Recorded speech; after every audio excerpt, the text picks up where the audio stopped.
Shalom. Hari ini kita mau belajar sama-sama tentang arti hari Sabat yang sesungguhnya. Kita tahu bahwa pada masa pandemi COVID-19 sekarang ini orang mulai memikirkan kembali mengenai hari Sabat. Mereka berpikir bahwa pandemi ini memang diizinkan Tuhan untuk ada di bumi ini supaya manusia mengingat hari Sabat.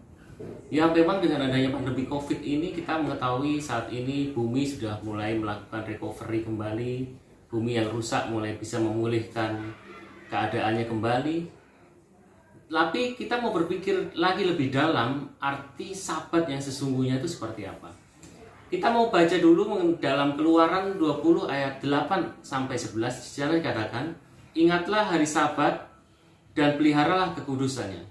Kamu boleh bekerja selama 6 hari seminggu, mengerjakan semua pekerjaanmu, tetapi hari ketujuh adalah hari Sabat bagi Tuhan Allahmu.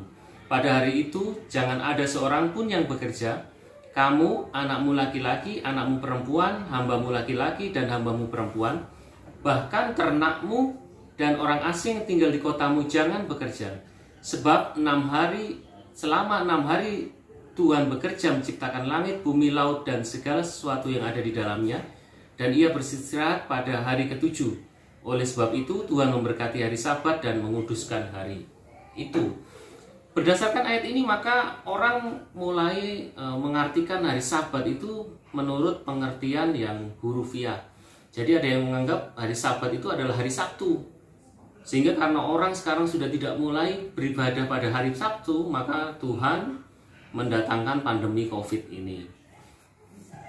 Tetapi kita mau melihat dulu bahwa peraturan atau hukum di dalam Perjanjian Lama itu terbagi menjadi 3 aturan atau hukum ya.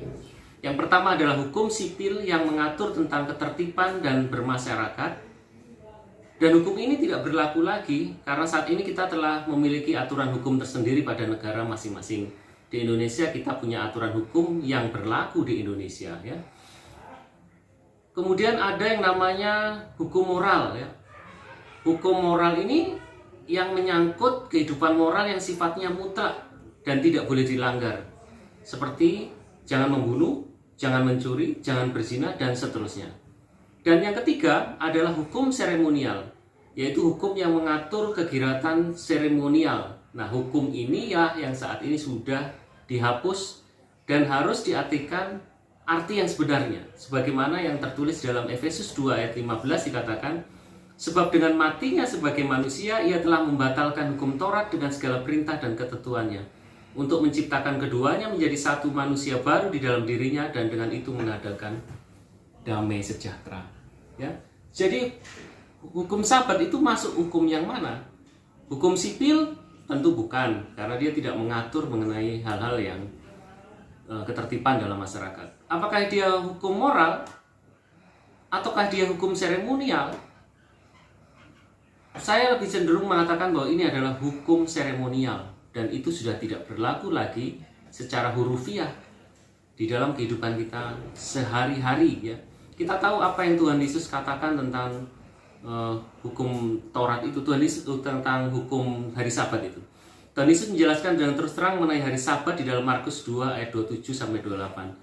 Lalu kata Yesus kepada mereka, "Hari Sabat diadakan untuk manusia dan bukan manusia untuk hari Sabat. Jadi anak manusia adalah juga Tuhan atas hari Sabat." Jadi di sini yang penting adalah bahwa pengertian kita tentang hari Sabat itu adalah pengertian yang bukan hurufiah, tapi arti apa yang makna yang ada di dalam hari Sabat itu seperti apa ya, seperti itu ya. Nah, coba kita baca di dalam 2 Korintus 3 ayat 14 sampai 17. Di situ dikatakan, "Tetapi pikiran mereka telah menjadi tumpul, sebab pada hari ini selubung itu masih tetap menyelubungi mereka. Jika mereka membaca Perjanjian Lama itu tanpa disingkapkan, karena hanya Kristus saja yang dapat menyingkapkannya. Bahkan sampai pada hari ini setiap kali mereka membaca kitab Musa, ada selubung yang menutupi hati mereka. Tetapi apabila hati seorang berbalik kepada Tuhan, maka selubung itu diambil daripadanya. Sebab Tuhan adalah roh, dan di mana ada roh Allah, di situ ada kemerdekaan." Inilah hari Sabat ya. Hari Sabat itu sebenarnya adalah hidup penuh perhentian, hidup penuh damai sejahtera seperti yang diinginkan Tuhan, ya.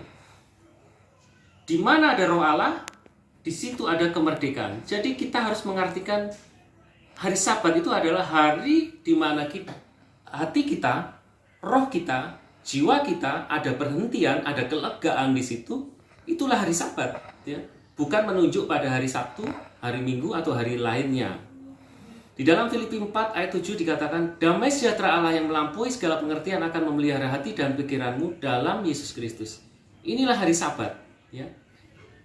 Tuhan Yesus mengatakan bahwa pikulah kuk yang kupasang dan belajarlah daripadaku, karena aku lemah lembut dan rendah hati, dan kamu akan mendapatkan ketenangan dalam jiwamu. Jikalau kita hidup di dalam Tuhan Yesus, maka kita hidup di dalam perhentian, hidup di dalam istirahat secara roh kita, rohani kita, dan itu artinya kita menikmati hari Sabat. Dan hari Sabat itu adalah setiap hari, ya, setiap hari. Orang-orang yang memelihara Sabat itu, yaitu yang memelihara Roh Allah yang memerdekakan itu ada dalam hidupnya, maka ia tidak akan mudah jatuh di dalam dosa, ya. Ibrani 4 ayat 11 katakan, karena itu marilah kita berjuang untuk masuk ke tempat perhentian itu, sehingga tak seorang pun jatuh karena mengikuti contoh ketidaktaatan yang sama, ya. Jadi kita mengerti sekarang apa arti hari Sabat. Hari Sabat itu bukan hari Sabtu, bukan hari Minggu, atau bukan hari lainnya, tetapi hari Sabat itu mengarah pada setiap saat, setiap waktu, setiap hari, setiap minggu, setiap tahun ada perhentian, ada damai sejahtera di dalam hidup kita, di dalam roh kita, di dalam jiwa kita, ya. Sehingga damai sejahtera Allah yang melampaui segala pengertian akan memelihara hati dan pikiranmu di dalam Tuhan Yesus Kristus. Itulah arti hari Sabat. Amin. Tuhan memberkati kita semua.